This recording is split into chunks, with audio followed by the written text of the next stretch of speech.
Buenas tardes, soy Daniel Valdivia Alonso, estudiante de máster en la UNED y futuro investigador predoctoral en la Universidad Pablo de la Vide. Y paso a exponeros mi ponencia, mi presentación sobre el título de un trabajo, una investigación que he titulado Repensar las comunidades y la audiencia, cómo he pasado de los Trekkies, los fans de Star Trek de los 70 y los 80, a las comunidades formadas en torno a figuras tan mediáticas como Rubius, Iberianos, Auronplay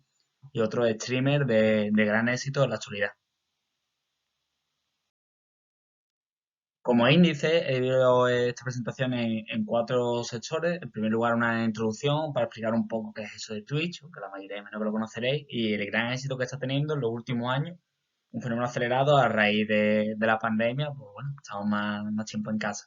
En segundo lugar, un bloque teórico. Este trabajo es eminentemente teórico, no he utilizado datos ni cuantitativos ni cualitativos, sino que he hecho una revisión bibliográfica de los estudios de Nightingale, de Hall, de Jenkins y de autores que han repasado las comunidades y la audiencia a lo largo de las últimas décadas. Esta sesión la he titulado como en el inicio, de los trekkies a las comunidades que se han formado en torno a Ibai Rubio y otros streamers de éxito. En tercer lugar, reflexionaré una disertación sobre los cambios que se han producido en la actividad de la audiencia, una sección más breve que la anterior. Y por último, una serie de conclusiones sobre cómo se pueden investigar estos fenómenos y por qué creo que tenemos que seguir prestándole bastante atención. Como introducción, he compartido esta gráfica en la que se puede ver cómo ha aumentado de manera exponencial el tiempo de uso, de aparición y de presencia de la gente en Twitch, en la plataforma donde Ibai y otros streamers de éxito nos narran y nos entretienen a lo largo de los diferentes días. Como vemos, las cifras han aumentado de manera exponencial a raíz de la pandemia. Justo podemos ver abril de 2020, es decir, marzo fue cuando el mes más fuerte de contraste entre la vieja normalidad y la nueva normalidad. Y ya en abril teníamos el efecto de Twitch. Vemos como la gente pasó muchas más horas en Twitch de lo que pasaba anteriormente. Este fenómeno no ha sido solo del mes de abril, sino que se ha mantenido a lo largo del tiempo. Es decir, actualmente mucha gente que a lo mejor comenzó a usar Twitch a raíz de la pandemia, pero no eran seguidores habituales, ahora mismo se han mantenido en la plataforma y siguen siendo seguidores de Ibai y de otros streamers. Pero tenemos grandes datos de ahora mismo, si comparamos los datos de Ibai y otros streamers con los de cadenas de la televisión terrestre o incluso cadenas de pago, son ya canales de televisión, tienen cientos de miles de seguidores al día, usuarios de media, lo que realmente es una barbaridad y es un dato a tener muy en cuenta. Esto ha hecho que si había youtubers que se mantenían en YouTube y eran más reacios quizá a irse a Twitch por la base de seguidores que tenían en YouTube, han emigrado a la plataforma llevándose consigo a sus suscriptores. El gran bloque de esta presentación es este y lo he dividido en cinco sectores. Por un lado, una reflexión sobre comunidad y clase social, una una revisión de la comunidad mediática con el Winter is Coming, Juego de Tronos, una comunidad, una serie que a mí me gusta mucho y también me siento identificado en esa comunidad. El placer de lo popular en base a los reality shows, considerando que estas plataformas de streaming en cierta medida también son una cierta forma de realidad.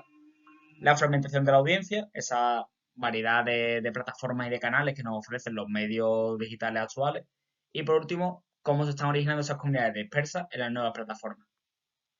En el primer punto, en comunidad y clase social, básicamente creo lo importante es resaltar que las comunidades dispersas no son originales, no son conceptos nuevos, no es algo que haya aparecido en esta posmodernidad, sino que ya en los 60, en los 70 y en los 80 se fueron consolidando. Un ejemplo muy claro es el de los Trekkies, el que ilustra este trabajo, ya que era como la serie de aquella época, la serie del momento, y la gente se conocía y compartía la experiencia de ver la serie incluso siendo de diferentes lugares. Esto, con la aparición de Internet, la creación de foros y otras plataformas virtuales de encuentro entre los fans, permitió que se conectara, pero esas plataformas ya existían incluso antes de que Internet se consolidara. He introducido el vector de clase social porque me parece muy importante, ya que en las comunidades la clase social en cierta manera se dibuja o se diluye, no desaparece ni muchísimo menos, como señala por ejemplo Williams, pero no podemos quedarnos con el concepto de clase social grueso de Marx, sino y basarnos en ese que señalaba William de la clase social como la experiencia o la visión que se tiene uno de unos ideales y unos valores. En concreto, pues podemos encontrar que existen comunidades localmente diferenciadas entre clases sociales altas y clases sociales bajas. Por ejemplo, el golf, la comunidad de golfistas, pues será diferente a la comunidad de fútbol, que es quizá una actividad más cotidiana y más de clase popular. Vemos que el concepto de hábitus de Bourdieu se mantiene, aunque en esta clase de medialización de la sociedad o en esa conversión de ciudadanos a espectadores y consumidores, quizás ese concepto pierda cierta potencia. En segundo lugar, el concepto de comunidad mediática. He utilizado el Winter is Coming porque me pareció interesante en varios artículos que leí cómo Juego de Tronos consiguió dos grandes cosas. Por un lado, que la gente en el trabajo usara expresiones propias de esa comunidad, que la gente que no veía la serie pues, no puede entender, puede ser, por ejemplo, el Winter is Coming, el lema de la casa Stark. Y por otro lado, que la gente recuperara ritos y hábitos que parecían anticuados, es decir, el rito de estar delante de un canal, en este caso HBO, una plataforma de pago, para ver a X horas y tal día Juego de Tronos, para llegar al día siguiente a la oficina y poder compartirlo con los amigos, comentar lo que había ocurrido en el capítulo. Eso es algo que se había perdido en una sociedad con una plataforma de canales inmensa. Y ya con el streaming y la posibilidad de ver los programas el día después, 2 días después, cuando más factible sea para el espectador. En tercer lugar, en contraperspectiva popular, hago referencia sobre todo a la experiencia compartida. Lo mencioné ya en el primer inicio, pero creo que es muy importante esa noción de algo popular, algo accesible, algo que no requiere un gran esfuerzo al espectador y que además puede ser compartido con el resto de la ciudadanía, que tampoco necesita un gran esfuerzo. Es decir, facilita que lo popular sea más accesible al gran público y, como creo yo que ha ocurrido en las últimas décadas, ese terreno ha sido ocupado, ha sido muy utilizado por la telerrealidad. Operación Triunfo, Superviviente, incluso Sálvame. Programas que han conseguido crear una gran audiencia y han querido conseguir comunidades inmensas de fans, sobre todo Operación Triunfo, en torno al programa. Por otro lado, la fragmentación de la audiencia, un concepto que fue mucho de Castell, habla de esa variedad y de los canales temáticos, sobre todo en la década la primera década del siglo XXI, como las plataformas de pago, Canal Plus o el mismo Movistar, permiten tener una infinita variedad de canales, lo que hace que las comunidades que se crean suelen ser más dispersas y más distribuidas y ya no son comunidades tan férreas como cuando en el inicio de la televisión teníamos uno, dos o tres canales. Eso ha fomentado, lo que sea en el último punto, que se hayan formado comunidades dispersas en torno a esas nuevas plataformas, ya no en torno a esos canales de documentales, deportes, otro tipo de programas que tienen una oferta muy variada, sino que se crea comunidad dispersa en torno a esas nuevas plataformas. Y ya no solo en torno a esas nuevas plataformas, ya no es el YouTuber o el Twitch, sino es el canal de Ibai, el canal de Rubius o el canal de los diferentes streamers de éxito que han conseguido con una oferta variada. Por ejemplo, el caso de Ibai, yo me consigo bastante seguidor de su canal y él combina pues deporte, videojuegos, incluso entrevistas a personalidades de éxito del mundo de la música, de la canción, es muy interesante. Entonces yo creo que esos nuevos canales pueden sustituir que las comunidades que están formando ellas los canales antiguos, esos, los documentales o el mundo de las series o de las películas. En cuanto a la audiencia, este es un punto que quizás está un poquillo más de haber trabajo, pero lo considero muy interesante para plantear cómo tenemos que seguir investigando estos puntos en el futuro. Para ello he recurrido sobre todo a HAL, a sus estudios culturales. Yo creo que la mayoría los conoceremos, son muy tradicionales y muy interesantes, sobre todo el punto del que parten los demás, que es el modelo de encoding y decoding, que es como una manera semiótica de analizar la realidad del consumo que se hace en cultural. Esto es importante porque si la oferta tradicionalmente era lo que se llama el encode, esa codificación del mensaje y el decode lo que hacía la gente, vemos como en esas nuevas plataformas, en esos nuevos canales de streaming, el proceso se facilita, incluso se pone del lado del espectador, porque al tener una variedad tan grande, el mensaje que decodificamos realmente viene ya muy centrado en nosotros, está muy segmentado. No un mensaje que a nosotros nos cueste llevar a cabo, sino que parece que está hecho para nosotros. Realmente recuerdo la frase que Évole le decía en la entrevista que hizo Ibai, muy célebre hace un par de meses en su programa en lo de Évole, que decía, parece que te conocía de toda la vida. Es como se ha conseguido que el mensaje que mandan los youtubers y los streamers sea muy cercano para cada uno de nosotros y nuestras experiencias vitales. Y eso es algo a tener muy en cuenta en estas comunidades tan inmensas que se están creando en torno a su figura. ¿Por qué lo considero importante? Porque si se podía considerar a esos streamers que comparten videojuegos o hacen actividades que no son de la alta cultura, sino que son en cierta medida una subcultura,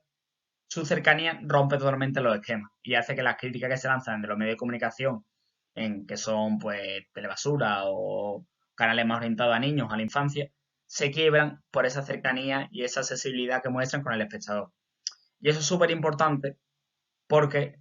sobre todo, es lo que he definido como el significado último del mensaje. Si las instituciones mediáticas, los grandes quizás gobiernos o medios de comunicación masivos como en España, tratan de demostrar su poder frente a ellos, estos streamers son capaces de, con sus simples mensajes, llegar más al espectador, más al oyente o más al fan que forma su comunidad que los grandes canales. Y por último, un punto que me parece muy importante es la dificultad que tenemos de investigar estos fenómenos, ya que normalmente se tratan de hacer a través de cuestionarios, de experiencias desde los despachos de las universidades o desde nuestras casas ahora en pandemia, pero es muy complicado llevar a cabo conocer el sentido de la experiencia de la gente si no llevamos a cabo grupos de discusión e entrevistas que nos faciliten ver cómo la gente confronta su experiencia, ya que decimos que lo más importante quizás en estas comunidades no es tanto la figura de éxito sobre la que se organiza la comunidad, sino esa experiencia compartida de tanta gente que se siente partícipe de un fenómeno como es el propio Ibai. Como conclusiones, creo que debemos seguir investigando Twitch. Es muy importante que sigamos atentos a esta plataforma porque será fundamental y yo creo que va a ir a más con el paso del tiempo, con las nuevas generaciones, ya que está consiguiendo, sobre todo las apuestas que se está haciendo más allá de los videojuegos, como es el caso de Ibai, de tener un canal de televisión no natural, de un canal donde tú tengas entrevistas, donde tengas fútbol, donde tengas documentales y donde tengas una serie de experiencias positivas. Yo creo que tenemos que estar atentos a cómo las clases populares y porque eso es otro punto importante que se había comentado anteriormente. Es una plataforma es gratuita, no hay que pagar nada, no es como las grandes cadenas de pago, y tú pagas si tú quieres integrarte más en la comunidad. Una suscripción con Amazon Prime gratuita, vale 5 euros si no, y es algo incluso más allá. Ella facilita la experiencia, facilita ser parte de la comunidad, ya no solo por el mensaje que se manda, como señalábamos anteriormente, o por el carisma, esa hegemonía carismática que puede tener aplicando a bebé gente como Ibai, sino que es gratis. Y una sociedad cada vez más precarizada, cada vez más desigual, facilita el formar parte de la comunidad, no te requiere un exceso de gasto, ni de pensamiento, ni de esfuerzo. Entonces yo creo que debemos seguir atentos a esto y ver cómo va evolucionando en los próximos tiempos. Muchas gracias y estoy abierto a cualquier pregunta.